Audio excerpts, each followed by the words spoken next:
the right transportation partner, your business gains ground. Jeremy St. Louis alongside two-time Super Bowl champion Bryant McFadden as we are here to discuss Buffalo's 28-25 win over the Detroit Lions. They just managed to squeak it out. What a final quarter of this game we had in this one. Do anything late in the game. A couple of key plays is basically what sorted this one out.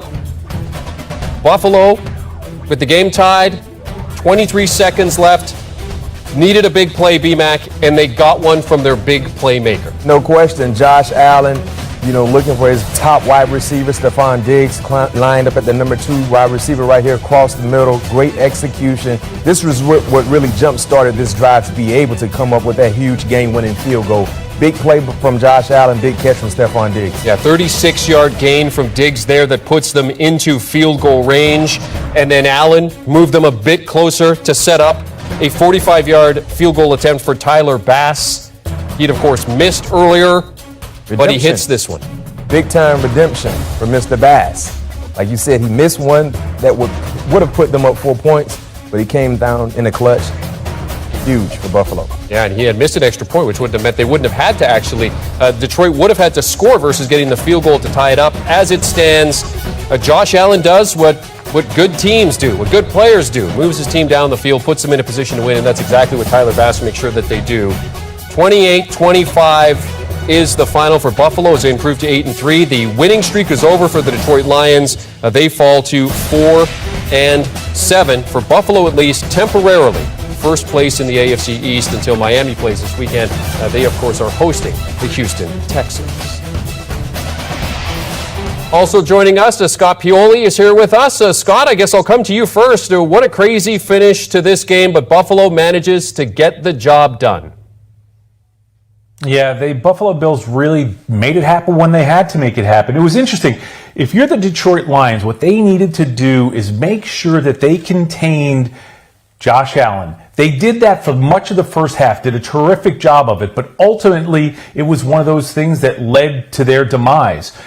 Allen ended up having, 78 yards rushing. But what was interesting on that very last drive, I thought there was going to be more pressure because there had been pressure coming from the Detroit Lions front where they were blitzing, but they were also getting pressure on Josh Allen, which then forced him to run a few times. It worked against him. But that last play, that pass to Diggs, he was completely clean in the pocket, had wide open windows, and he was able to make a key completion in that final drive.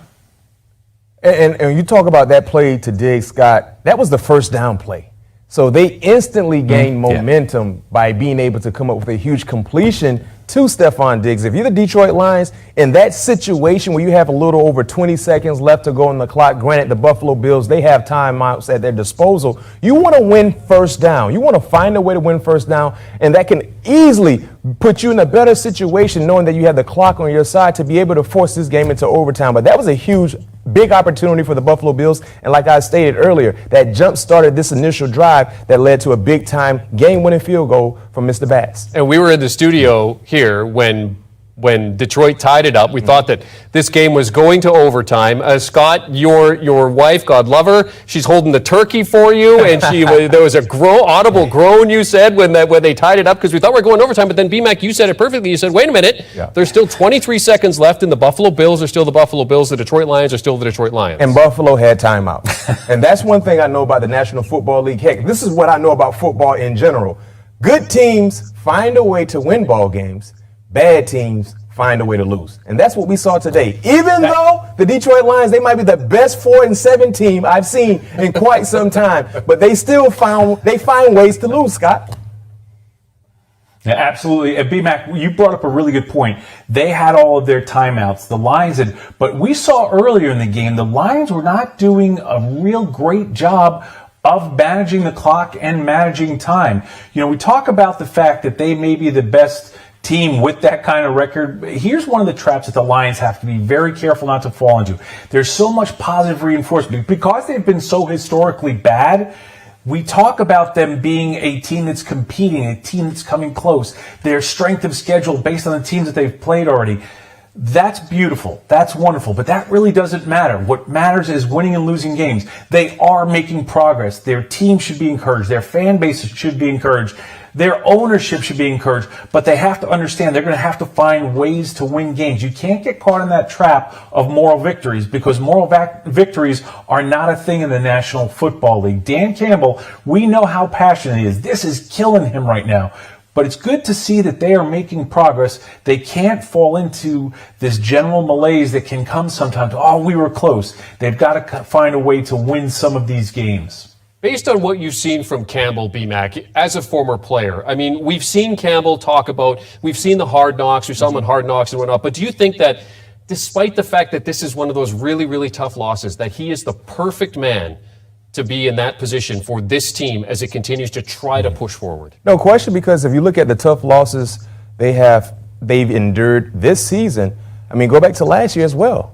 He's become a great coach in being able to keep his troops motivated, even though they keep losing some difficult ball games in the worst ways. I mean, we look at what we've seen so far this season. I mean, a tough loss from Buffalo. Before that 3-game stretch of winning ball games, they had a tough loss to the Miami Dolphins. They had a tough loss to Seattle, tough loss to Minnesota, tough loss to Washington. This is a team that has been involved in a very, very bad movie, a sad movie.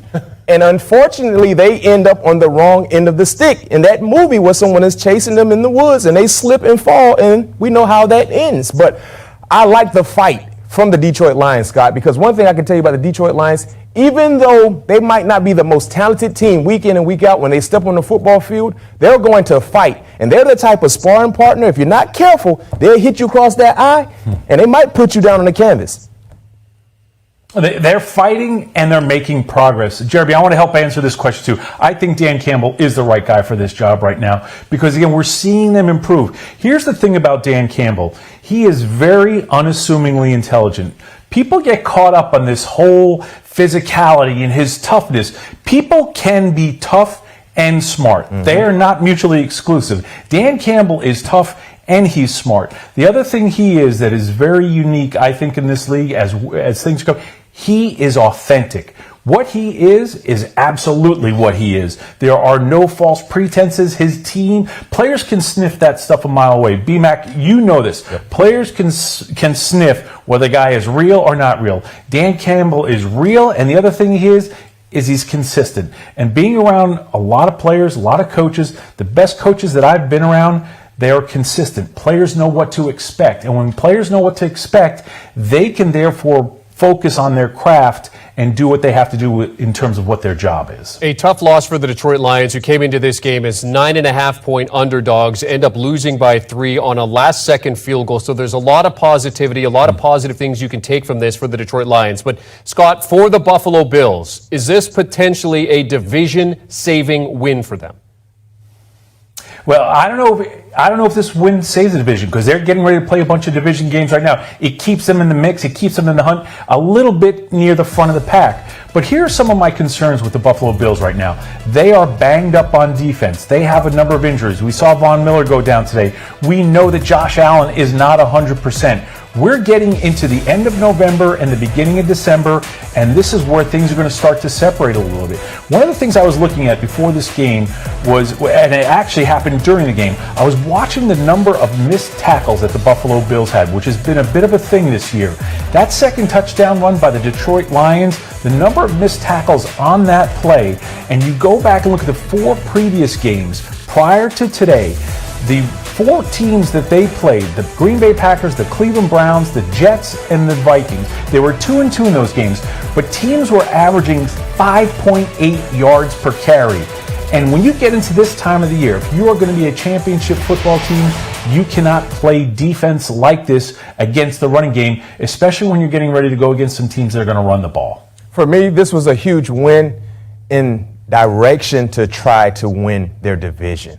I'm right there with Scott. I don't say just beating I won't say beating the Detroit Lions today ultimately gives them an opportunity to win their division, but it puts them in a great direction because this is a team, when you look at the Buffalo Bills, this was a winnable game. In the NFL, when you're a team that has championship aspirations, heck, playoff aspirations, you beat the teams you're supposed to beat. Now, when you look at what they have the rest of the way the next few weeks, all divisional matchups against pretty good teams that have playoff aspirations as well. I have my concerns, as Scott mentioned, the injuries, especially to defenders on the defensive side. That's something you need to monitor. And oh, by the way, Josh Allen. Even though Josh Allen gave us nice numbers today, something seems to be a little off with him. And when you look at the chemistry or the lack thereof with his pass catchers, I don't think he's 100% healthy. I don't think he's 80% healthy, but they need him to get healthy as soon as possible if they have any hope to find a way to win the division and make a deep postseason run. I agree with you. And even though his numbers looked good and he helped them win the game at the end of the game, you can tell that elbow is bothering him. There's something that's off. The other thing is this. People have not talked enough about the absence of Brian Daboll, who's the new head coach of the New York Giants. The absence of Brian, who was the guy who was there when they drafted Josh Allen, who developed him, who had this rapport with him. He has a very specific personality. He knew all the buttons to push and where to pull off of Josh. I don't know Ken Dorsey, and I'm not making a judgment on Ken Dorsey, but something hasn't looked right since the beginning of the season. It wasn't 100% Josh. So to me, something is off not only physically, but I'm wondering about where things are at with him and his offensive coordinator. And again, I'm not trying to make something up. Something just seems a little bit off right now that wasn't the case when Brian Daboll was in charge of Josh Allen. Allen's final lines today, 24 of 42 for 253, 2 touchdowns and 1 interception in this game. Scott, happy Thanksgiving to you, sir. Thanks for taking the time on Turkey Day to hop on with us. And please give our best to Mrs. Pioli for holding on to the turkey for you. Oh, that thing's waiting for me right now. Break out the knives. Go and enjoy Thanksgiving. Scott Pioli joining us here on CBS Sports HQ. Time now for some stats that matter, presented by Penn